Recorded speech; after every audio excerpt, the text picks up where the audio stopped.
नमस्कार दोस्तों, आइए बात करते हैं मिथुन राशि पर हो रहे राहु के गोचर का प्रभाव जो कि मई 2025 में होने जा रहा है। राहु का गोचर मिथुन राशि के जातकों के जीवन में गहरे प्रभाव डालने वाला है, खासकर जब यह ग्रह आपके जीवन के विभिन्न महत्वपूर्ण क्षेत्रों में प्रवेश करता है। अक्टूबर 2023 में राहु नवम भाव में प्रवेश कर चुका था और अब मई 2025 में यह पंचम भाव में गोचर करने वाला है। इस बदलाव से मिथुन राशि के जातकों के जीवन में नए मोड़ और परिवर्तन आएंगे। आइए पहले समझते हैं अक्टूबर 2023 में राहु के नवम भाव में गोचर के दौरान आपको किन चुनौतियों का सामना करना पड़ा, और फिर मई 2025 में राहु के पंचम भाव में जाने के बाद आपके जीवन के विभिन्न पहलुओं पर क्या प्रभाव पड़ेगा। तो शुरुआत करते हैं स्वास्थ्य यानी हेल्थ से। अक्टूबर 2023 में राहु का नवम भाव में प्रवेश होने से मिथुन राशि के जातकों के स्वास्थ्य पर खासा असर पड़ा। इस समय मानसिक और शारीरिक स्वास्थ्य में उतार चढ़ाव देखने को मिले। मानसिक तनाव और चिंता का स्तर बढ़ा, जिससे शारीरिक समस्याएं भी उत्पन्न हुई। कुछ जातकों को गैस्ट्रिक समस्याओं, पेट की बीमारियों या हड्डियों से जुड़ी समस्याओं का सामना भी करना पड़ा। इस दौरान कई जातकों ने जीवन की दिशा को लेकर मानसिक असमंजस और चिंता महसूस की, जिससे उनके स्वास्थ्य पर प्रतिकूल प्रभाव पड़ा। बात करें एजुकेशन मतलब शिक्षा की, तो राहु का नवम भाव में गोचर एजुकेशन के क्षेत्र में अस्थिरता लेकर आया। उच्च शिक्षा यानी हायर स्टडीज में बाधाएं और कुछ जातकों को अपने एजुकेशनल टारगेट्स को लेकर भ्रम का सामना करना पड़ा। राहु के प्रभाव में कुछ मिथुन जातकों ने विदेशी शिक्षा यानी फॉरेन एजुकेशन के लिए प्रयास किए, लेकिन सफलता स्थिर नहीं रही। वहीं कुछ को परीक्षा परिणामों में निगेटिव बदलाव या विलंब का सामना करना पड़ा। राहु ने शिक्षा के क्षेत्र में क्रिएटिविटी और नए दृष्टिकोण का संचार किया, लेकिन यह अपने आप में असमंजस्य की स्थिति पैदा करता रहा। अगर बात करते हैं वैवाहिक यानी कि मैरिड लाइफ की, तो वैवाहिक जीवन में राहु के गोचर से कुछ मतभेद और असहमति पैदा हुई। यह समय रिश्तों में गलतफहमियों और गुस्से को बढ़ाने वाला था। कुछ जातकों को वैवाहिक जीवन में अपने जीवन साथी से दूरियों का एहसास हुआ और यह तनावपूर्ण समय था। विवाह से जुड़े मामलों में अव्यवस्था या मानसिक तनाव की स्थिति बनी रही। हालांकि कुछ जातकों के लिए यह समय अपने रिश्तों को पुनर्निर्मित करने का भी था, यदि दोनों पक्ष कोशिश करते थे तो। बात करते हैं फाइनेंस की, तो राहु के गोचर ने वित्तीय मामलों में अस्थिरता पैदा की। धन के मामलों में बार बार रुकावटें आईं और किसी भी प्रकार का निवेश या लेन देन स्थिर नहीं रहा। कुछ जातकों को वित्तीय संकट का सामना करना पड़ा या उनका निवेश अप्रत्याशित रूप से नुकसान में चला गया। राहु का प्रभाव आपको वित्तीय मामलों में सतर्क रहने की सलाह देता है, क्योंकि यह समय पैसों को लेकर उलझनों और गलत फैसलों का था। बात करें करियर की, तो राहु के नवम भाव में गोचर के दौरान करियर के क्षेत्र में भी उलझनें बनी। कुछ जातकों को अपने कार्यस्थल पर संघर्ष का सामना करना पड़ा।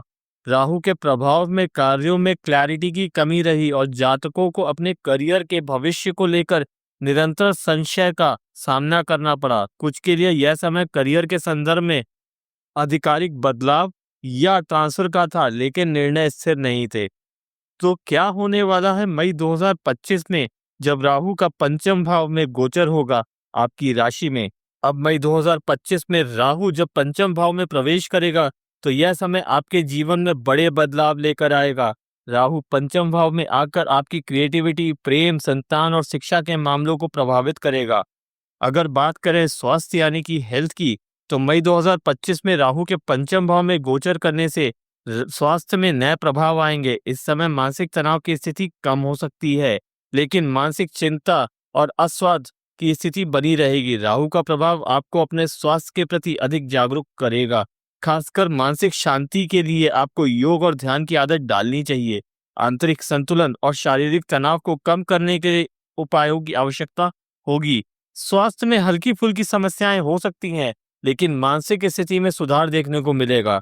अगर हम बात करें शिक्षा यानी एजुकेशन की, तो राहु के पंचम भाव में गोचर से शिक्षा के क्षेत्र में न केवल स्थिरता आएगी, बल्कि क्रिएटिविटी और बौद्धिक सफलता भी मिलेगी।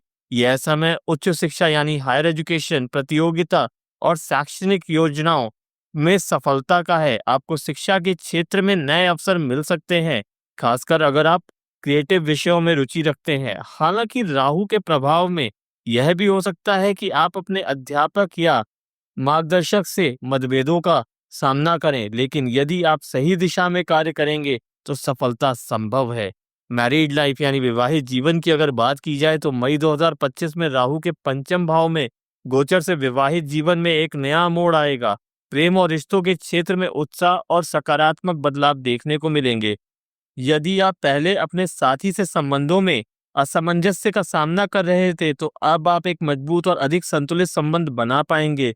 संतान के मामलों में भी सुधार होगा। हालांकि राहु के प्रभाव में संतान के साथ संबंधों में थोड़ा सा तनाव हो सकता है, ध्यान रखिएगा, लेकिन यह तनाव सुधार की दिशा में जाएगा। अपने रिश्तों में प्रेम और विश्वास बनाए रखें। अगर फाइनेंशियल मैटर्स की बात करें तो राहु के पंचम भाव में गोचर से वित्तीय स्थिति में सुधार होगा। हालांकि यह समय आपके लिए अप्रत्याशित आय का होगा, जिससे वित्तीय मामलों में अस्थिरता आएगी। कुछ मिथुन जातकों को अचानक लाभ हो सकता है, लेकिन यह लाभ स्थिर नहीं होगा, क्योंकि राहु के प्रभाव में पैसों के मामले में अस्थिरता बनी रहेगी। निवेश के मामलों में सतर्क रहें और किसी भी प्रकार के संदेहजनक निवेश से बचें। यदि आप किसी नए व्यापार या निवेश योजना में प्रवेश कर रहे हैं तो विशेषज्ञों की सलाह अवश्य लें। करियर की अगर हम बात करते हैं तो राहु के पंचम भाव में गोचर से आपके करियर में पॉजिटिव बदलाव आएंगे। इस समय आपकी क्रिएटिविटी और बौद्धिक शक्ति में वृद्धि होगी, जो आपके करियर को एक नई दिशा दे सकती है। कार्य क्षेत्र में आपके विचार और दृष्टिकोण में एक नया बदलाव आ सकता है, जिससे नई उपलब्धियां मिल सकती हैं। जो लोग कला, मीडिया, लेखन, डिजाइन या मीडिया से जुड़े हैं, उनके लिए यह समय बहुत फायदेमंद रहेगा। हालांकि राहु के प्रभाव से किसी प्रकार का भ्रम और संदेह भी हो सकता है, इसलिए अपने निर्णयों में धैर्य रखें। अगर बात करें कंक्लूजन या निष्कर्ष की, तो मिथुन राशि के जातकों के लिए राहु का गोचर एक महत्वपूर्ण और चुनौतीपूर्ण समय लाता है। अक्टूबर 2023 में नवम भाव में राहु का गोचर आपके जीवन में शिक्षा, धर्म, यात्रा और मानसिक स्वास्थ्य से जुड़ी समस्याओं को लेकर आया था। मई 2025 में राहु का पंचम भाव में गोचर आपके जीवन के विभिन्न पहलुओं में नई दिशा देगा। क्रिएटिविटी, प्रेम, संतान और शिक्षा में वृद्धि होगी, लेकिन इस समय मानसिक शांति के लिए ध्यान और संतुलन की आवश्यकता होगी। फाइनेंशियल मैटर्स में सुधार होगा, लेकिन किसी भी संदेहजनक निवेश से बचें। अगर उपाय की बात करते हैं तो मानसिक शांति के लिए योग, ध्यान और प्राणायाम का अभ्यास करें। राहु के प्रभाव से बचने के लिए नीला और काला रंग पहने, हनुमान चालीसा का पाठ करें और घर में निगेटिव एनर्जी से बचने के लिए तंत्र मंत्र का सहारा लें। तो दोस्तों, ये था दिल से जुड़ा हुआ राशिफल, सिर्फ और सिर्फ आपके अपने चैनल ज्योतिषी पांडे जी पर। अगर आज की बातों ने आपको अंदर तक छू लिया हो, अगर किसी वाक्य ने आपके मन को थोड़ी देर के लिए ठहरा दिया हो, या अगर आपको कहीं मिल गया हो कोई छोटा सा उत्तर किसी बड़ी उलझन का, तो हमें जरूर बताइएगा। नीचे कमेंट में लिखिए आपको आज का सबसे पसंदीदा भाग कौन सा लगा। अगर आप चाहते हैं कि हर दिन की भविष्यवाणी इतनी ही दिल से सरल शब्दों में आत्मा को छूने वाले अंदाज में आपके पास पहुंचे, तो बस अभी सब्सक्राइब कीजिए ज्योतिषी पांडे जी को, घंटी दबाना मत भूलिए, ताकि आने वाला कल आज ही आपके पास आ जाए। फिर मिलेंगे एक नई सुबह की भविष्यवाणी के साथ, नई राहें, नए संकेत और ब्रह्मांड की नई कहानियां लेकर। तब तक खुश रहिए, ध्यान रखिए और विश्वास बनाए रखिए। ज्योतिषी पांडे जी कह रहे हैं, जब तक सितारे चमकते रहेंगे हम बताते रहेंगे। धन्यवाद। जय महाकाल।